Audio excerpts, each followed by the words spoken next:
हम भोजपुरी बिरहा गायक महेंद्र यादव भैरवपुर चरौआ चेवता आजमगढ़ की सरजमी से आप बड़े भैया मन्नू यादव जितेंद्र भैया की देख रेख में बाबा साहब की जीवनी के ऊपर गीत के माध्यम से कुछ प्रकाश डालना चाहते हैं। हमें आशा ही नहीं बल्कि पूर्ण विश्वास है कि आप लोग हमारी गीत को पसंद करेंगे। गीत के माध्यम से कहना है मास्टर भैया क्या धन्य बाबा साहब जे कर पूज्य चरणवा जनमवा लिहल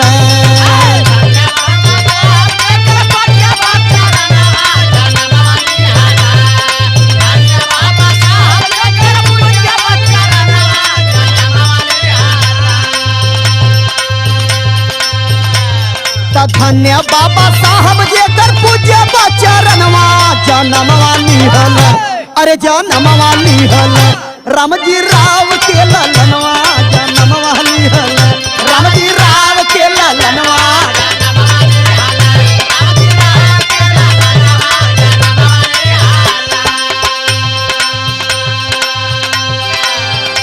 मित्रों मैं गीत के माध्यम से बता देना चाहता हूं बोधिसत्व बाबा साहब भीमराव अंबेडकर का जीवन बड़ा ही दुखमय था।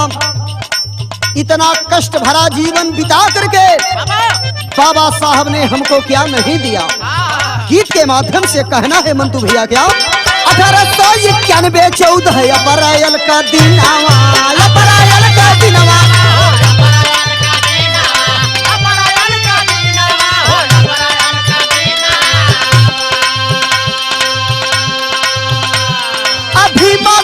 पैदा भइल देश का रतनवा देश का रतनवा हो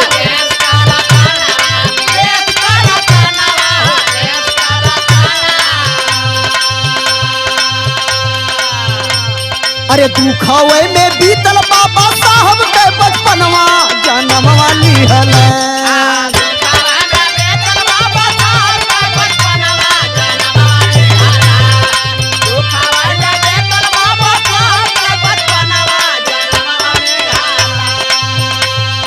दुखवे में बीतल बाबा साहब के बचपनवा जनमवा लिहल अरे जनमवा लिहल राम जी राव के ललनवा जनमवा लिहल राम जी राव के ललनवा।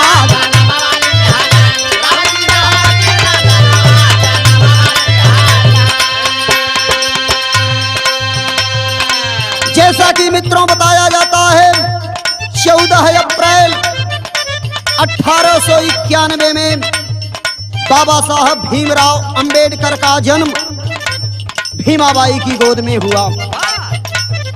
बाबा साहब छोटे थे। बाबा साहब धीरे धीरे जब बाबा साहब की अवस्था कुछ बढ़ी तो बाबा साहब एक दिन की बात है किए क्या मास्टर भैया कहना बाप धीरे धीरे बाबा जब सयान थोड़ी भइल सयान थोड़ी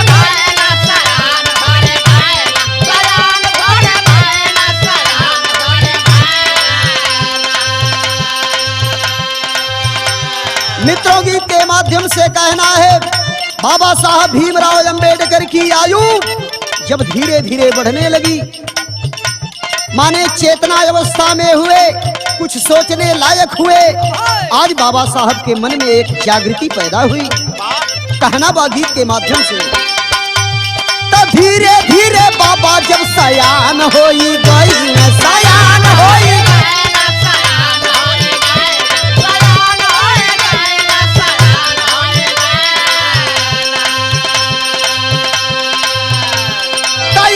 अपनी माता से सवाल ये कईल सवाल ये कईल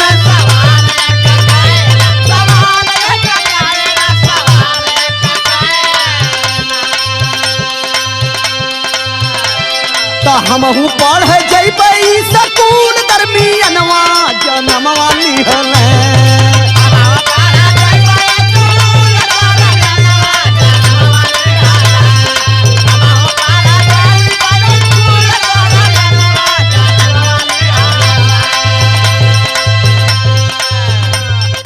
हमहू पढ़े जइबई स्कूल दरमियनवा जनमवा निहला अरे जनमवा निहला रमजी राव के ललनवा जनमवा निहला रमजी राव के ललनवा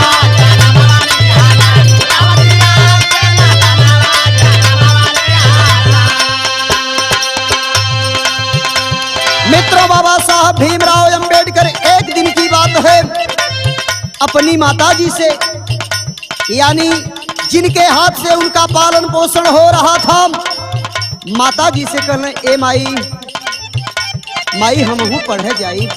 माताजी समझाने लगी बाबा साहब भीमराव अंबेडकर को, रे बेटा इस मनवादी व्यवस्था में तुम कैसे पढ़ोगे बेटा। आज माई और बाबू दोनों मिलके बाबा साहब भीमराव अंबेडकर के समझावत हो। का समझौलन भैया। अरे पिता रमजी राव बाबा साहब के बतावल साहब के बतावल बाबा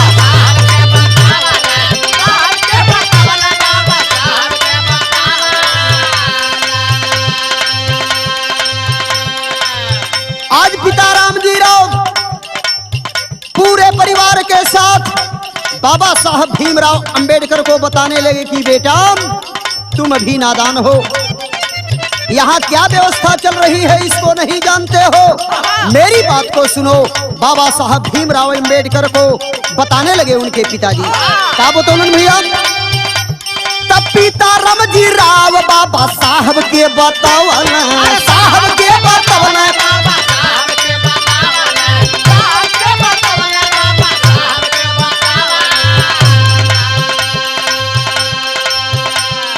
मनुवादी व्यवस्था का हाल कुल सुनावल हाल कुल सुनावल हो।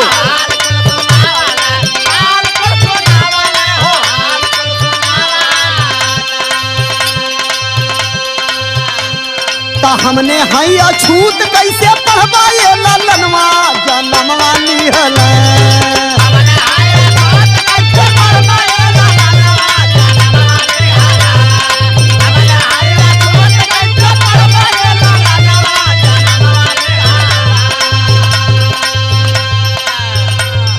हमने हई अछूत कैसे पढ़वाए सुगनवा जनमवा निहला अरे जनमवा निहला रामजी राव के ललनवा जनमवा निहला रामजी राव के ललनवा।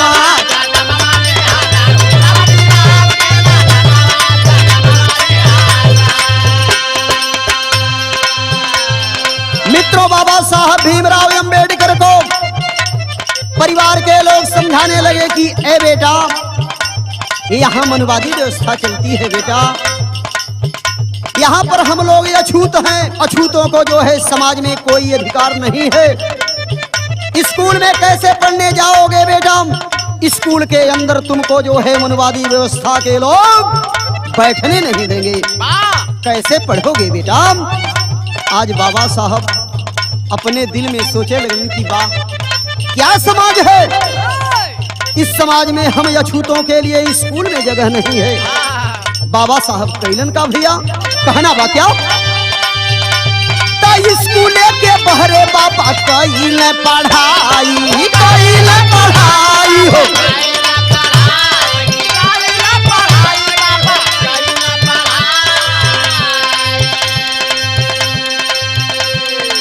मित्रों, बाबा साहब स्कूल जाते हैं, स्कूल जब गए तो वहां के शिक्षक मनवादी व्यवस्था के ठेकेदार बाबा साहब भीमराव अंबेडकर को स्कूल से बाहर कर दिए। तुम अछूत हो, तुम्हें स्कूल में बैठने का कोई अधिकार नहीं है, क्योंकि यहाँ पर सवर्ण लोग पढ़ते हैं, बड़ी जातियों के लोग पढ़ते हैं, तुमको स्कूल में कोई जगह नहीं है। अगर पढ़ना ही है तो जाकर के स्कूल के बाहर बैठ जाओ। बाप रे बाप, आज बाबा साहब के दिल में बड़ी ठेस लगल है बाबू, कहना बा गीत के माध्यम से। स्कूल के बहरे बाबा कैल पढ़ाई हो।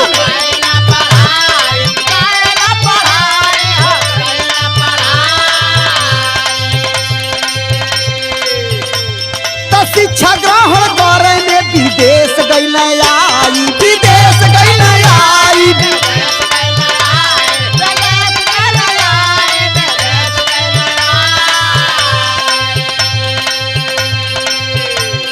त छुआ छूत जाति बद के करब पतनवा जनमवा लिहल।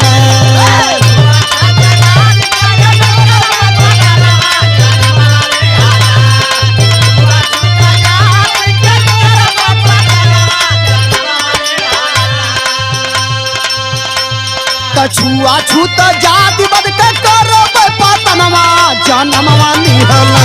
अरे जनमवा लिहल रमजी राव के ललनवा जनमवा लिहल। रमजी राव के ललनवा।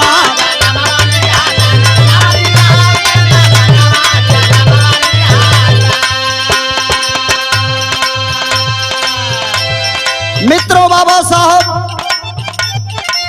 अपनी जिंदगी में हताश नहीं हुए, माने धैर्य धारण किए। स्कूल के बाहर जाकर के शिक्षा लेना बाबा साहब शुरू किए। अंततोगत्वाम बाबा साहब भीमराव अंबेडकर जी पढ़ने में इतनी रुचि रखते थे, माने विद्यार्थियों में एक नंबर की विद्यार्थी होकर के बाबा साहब उभरे। कहा जाता है होनहार विद्वान के होत चीकने पाप। जिसके दिल में कुछ कर दिखाने की तमन्ना होती है वो निश्चित रूप से कर बैठता है। बाबा साहब पढ़ाई शुरू किए, धीरे धीरे पढ़ाई जारी रखते हुए बाबा साहब विदेश में पढ़ने के लिए गए। जाकर के विदेश में शिक्षा ग्रहण किए। विदेश से लौट करके बाबा साहब भीमराव अंबेडकर जी एक ऐसी डिग्री लेकर के आए जिसको पूरा हिंदुस्तान क्या पूरा देश जानता है। कहना है गीत के माध्यम से क्या भैया? अरे दिल की उपाधि पाए लंदन दारा म्यानावा, लंदन दारा म्यानावा हो।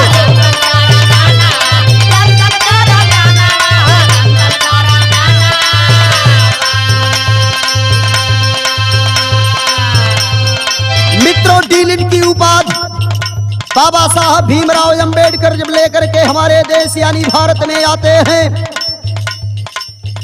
उस समय एक और प्रश्न खड़ा हुआ। अंग्रेज जब हमारा देश छोड़ करके जाने लगे, सवाल खड़ा किए भारतवासियों से कि ऐ बताओ अपना देश कैसे चलाओगे? तुम्हारे पास कोई संविधान नहीं है, कोई संविधान नहीं है तुम्हारे पास। अपना देश चलाने के लिए तुम्हें संविधान बनाना होगा। आज सब ठाए फीस ए भाई जे स्कूले के भीतर पढ़ले रहल, बड़ा बुद्धिमान रहल, सबकर माथा चकरा गेल कि ए भाई भारत देश के संविधान कैसे बनी। बाबा साहब भीमराव अंबेडकर जी अपनी बुद्धि की तीव्रता के बल पर एक काम किए। कहना है गीत के माध्यम से, डीलिट की उपाधि पाए लंदन दारा म्यानावा, लंदन दारा म्यानावा हो।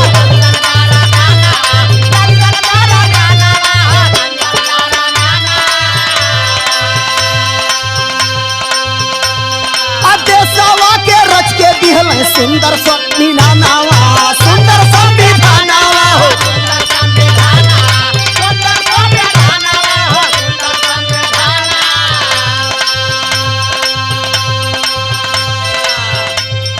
दलितन के भगवान जे के पूजे ला जहनवा जनमवा लिहल।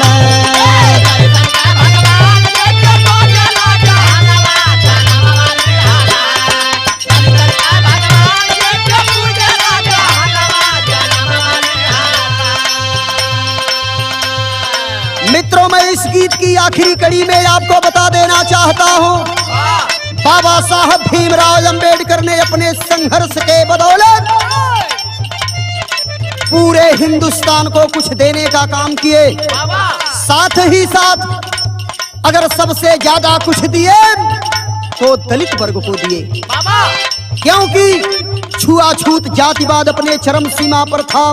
बाबा साहब भीमराव अंबेडकर ने प्रण किया कि मैं जातिवाद छुआछूत को इस देश से मिटा करके रहूंगा। आज बाबा साहब भीमराव अंबेडकर जी अपने संघर्ष के बदौलत जातिवाद, छुआछूत जो अपनी चरम सीमा पर थी, उसको जो है मिटाने के लिए संघर्ष किए। गीत की आखिरी कड़ी में भैया कहना है क्या, दलितन का भगवान जे के पूजे ला जहनवा जनमवा निहला।